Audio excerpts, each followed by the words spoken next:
became ill after the birth of my daughter in 1979, but I didn't realize that I had a mental illness until I was hospitalized. And in the 80s, they didn't have good medication that worked, and I was reluctant to take my medication because the side effects were so horrible. But then in the mid-90s, they came out with the good new generation meds, and I was willing to take those. One of the most incredible things about Diana is the career that she leads today, and knowing that in the early 80s she was diagnosed with a severe mental illness, and then over the coming years she had over 30 hospitalizations. I went and volunteered with NAMI Austin, and then I started volunteering with NAMI Texas in 1998. And then one day I walked into the office and they offered me a job. And I said, "You mean a job that you get paid for?" And they said yes, and I'd never had a job in my life. So making my own money was just absolutely the most exciting thing that ever happened to me, and I was able to eventually get off Social Security disability. It is incredible to see how far she's come and what a difference she is making in our community. On the board of NAMI Austin, staff member of NAMI Texas, also on the board of Goodwill of Central Texas. When I was ill in the 1980s and early 90s, I read a lot of poetry, but I read the depressing kind of poetry. And there was one poem, it wasn't necessarily depressing, but it was by Alice Walker, and it was called Expect Nothing. And so that was my mantra. I lived by expect nothing, because then if I expected nothing, I would never be disappointed in myself or in anybody else. Her mission and her vision and the movement that she's created around the country for the mental health community is expect recovery. If you expect recovery, then that's exactly what you're going to create in your life. And in spreading her mission of expect recovery, Diana created these awareness bracelets, these bright green awareness bracelets that probably a lot of people in the room are wearing today. I have the best life anybody can ever imagine. I don't take anything for granted. I've got a house, I own my own home, I live out in the country, I've got 2 fantastic dogs that I'm in love with. I have a wonderful partner, Carol, who's meant the world to me, means the world to me. And that's what I want for other consumers. I want them to have what I have, because it's possible.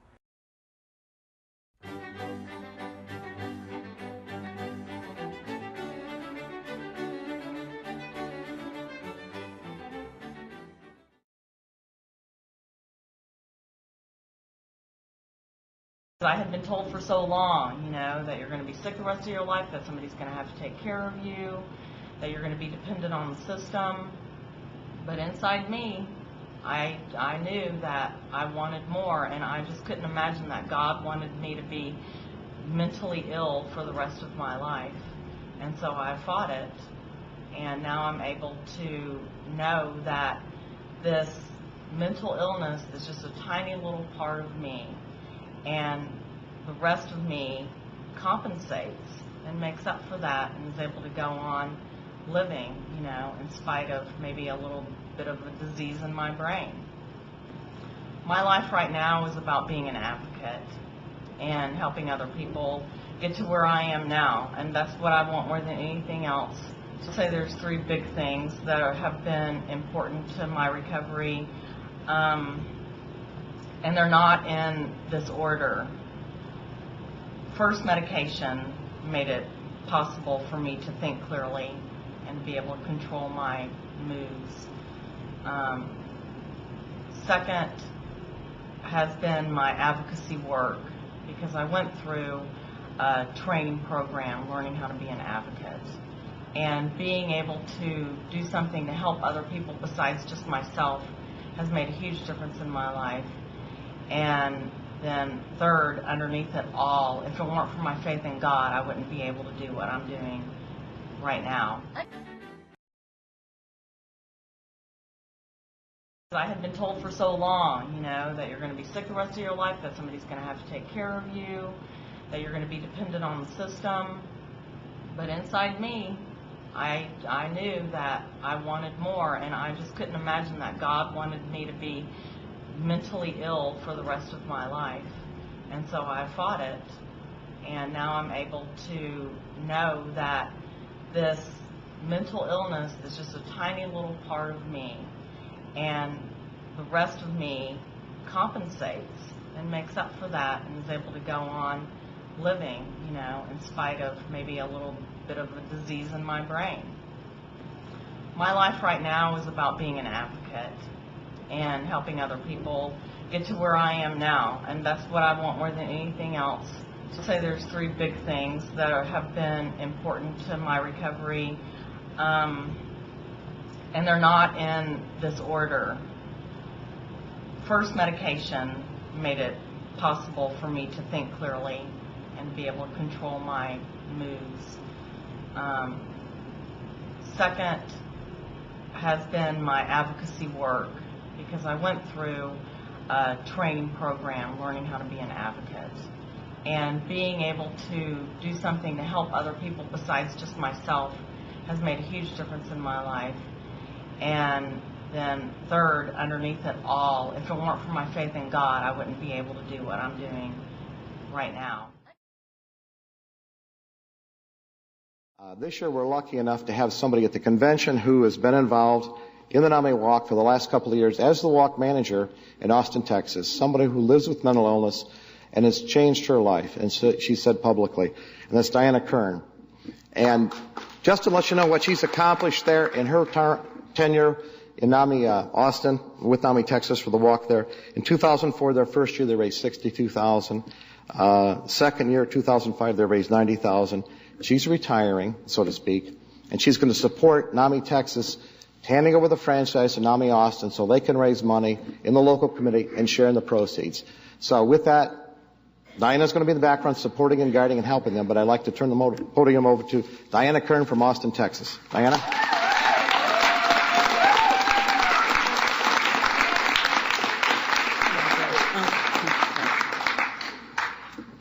First of all, before I say anything, I'd like to thank Dana and Darlene at NAMI Walk staff, because they've done a wonderful job along with Warren. They're so positive. They're also very funny. And they just really have so much enthusiasm, and they help me with my enthusiasm during some really difficult times planning the walk. You'll notice my shirt says Expect Recovery. When I would spend so much time in mental hospitals and halfway houses, I would read poetry, and I would read really, really depressing poetry like Sylvia Plath or Anne Sexton. There was a poem that I just absolutely fell in love with, because I felt like that when I would read this poem, it really helped me. And it was called Expect Nothing. And I thought that meant that if I expected nothing, I would never be disappointed. And that if I never expected nothing, that if I always expected nothing from myself, then I wouldn't have to do anything, because doctors and staff people always told me that I would be dependent upon the system or caregivers or my parents. And then New Generation Meds came out, as you all know, and literally changed my life and made my brain clear and helped me think. I have, New Generation Meds. They rock. NAMI Walks rocks, but so does New Generation Meds, and thank God for Risperdal and Abilify. And I'm not plugging the certain pharmaceuticals. I only do that with my partner. So one day I was driving to work, and I realized that I've been driving to work for 4 years, and I work at NAMI Texas, and I was 43 when I started my first job, and had no idea what I was getting into. I started volunteering there, and one day my boss said, come to my office, and I thought, well, they can't fire a volunteer, and I was scared to death. And so then before she even made it to her office, she says, you want to work here? And I said, for money? And she's like, yeah, I'll pay you $10 an hour. And I'm like, wow, this is better than Social Security disability. And So, anyway, I've been there for 7 years, and talk about changing your life. Now I have my own money. I don't depend on my parents or Social Security disability. I'm one of those people now that complains about paying taxes. And I didn't even know what that meant, 10 years ago. So now I expect recovery, and I expect recovery out of myself. I expect recovery out of the system. It's really hard to be positive sometimes, and sometimes I'm not. I was hospitalized last year, and I sure as heck didn't think I was expecting recovery then. But you just get through the hard times, and you just put one foot in front of the other, and you just keep on going. But you don't do it alone. You do it with NAMI. You do it with your NAMI family. All you guys are just absolutely incredible people. You're an inspiration to me, and I have learned so much and come so far. It has just been absolutely fantastic. And one of the defining moments in my life was NAMI Walks, when my boss heard me complaining, Joe Lovelace heard me complaining about what a terrible job the staff was doing with NAMI Walks. And he said, well, then you can do it if you're going to complain. And I was like, so then you learn, if you're going to complain, then you need to do something about it. That's the difference between complaining and whining, as Robin, my new boss, would say. So then they put Diana Kern in charge of the walk, and I did okay the first year. It was really, really tough. But I did it, and I just thought, well, this is a fun thing to do. And then the second year, I did it last October, and it was great fun because I met a lot of really neat people. And I know the word money scares a lot of people. It's like sometimes along with, you don't want to talk about money, you don't want to talk about religion, you don't want to talk about politics in front of other people. But let me tell you, NAMI Austin raised, I don't remember how much, but we have over $40,000 in the bank, which we used to have like $5,000, like somebody was saying. And so we were able to hire a staff person who is now able to get out in the public and has reached out locally to county commissioners, to the mayor, to everybody, and done so much for our affiliate. And it is because of the money that we raised. And now our board, can do all the things that, me as a board member, can do all the things that we want to do to help NAMI Austin and to get the word out and to break stigma. I do a lot of CIT trainings, and stigma is the most, I never knew that there was stigma.